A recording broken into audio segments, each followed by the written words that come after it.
If you're doing research in the social science or humanities, Jstor is going to be one of the most useful databases for you. This video will walk you through some of the basics of how to search there. You can find Jstor either linked on your subject research guide, located on the library homepage under Library Quick Links, Library Guides, or in the A to Z database list listed under J. Within Jstor, you have two options right away: to search within all of the content, or to look within images only, which could be helpful if you have an art project or something similar. Either way, you want to type in your search term and hit search. Once into the search results, you have a few different options to filter along the left of the page. If you're looking for a particular type of source, for example, journal articles only or book chapters only, you can tell the system that, along with different information for primary sources. So for example, because I'm looking at the Victorian period here, primary sources would be those created or published within the Victorian period, whereas the academic content would be sources reflecting back on that period.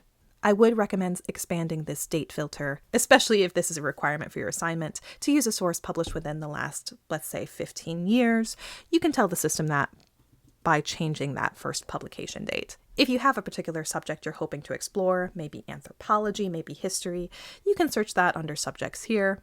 You can select the languages you speak to narrow your results that way. And this access type should be under content I can access by default, but you can double check that here as well.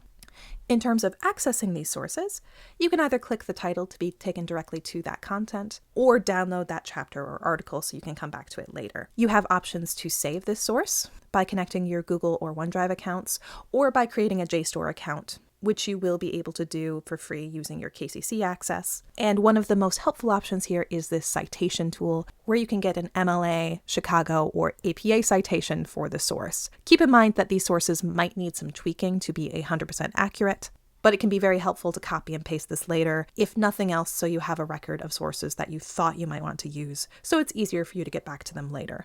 Once you've clicked into a source, you'll be able to find more information about the book or journal, view the table of contents, see recommended related texts, and even search within this text so you can find the page or sections that are going to be most helpful for your subject. If you do create a Jstor account, you'll be able to use features like this new AI research tool, which will create answers pulling specifically from whatever documents you've selected, making it a bit more reliable than some other large language models, though you will still want to take anything here with a grain of salt and double check it with the information actually listed within the source. If you have any questions about Jstor or any other library resource, please don't hesitate to reach out to the library by phone, email, or by using the 24/7 chat on our website. Until then, thank you for watching and happy researching.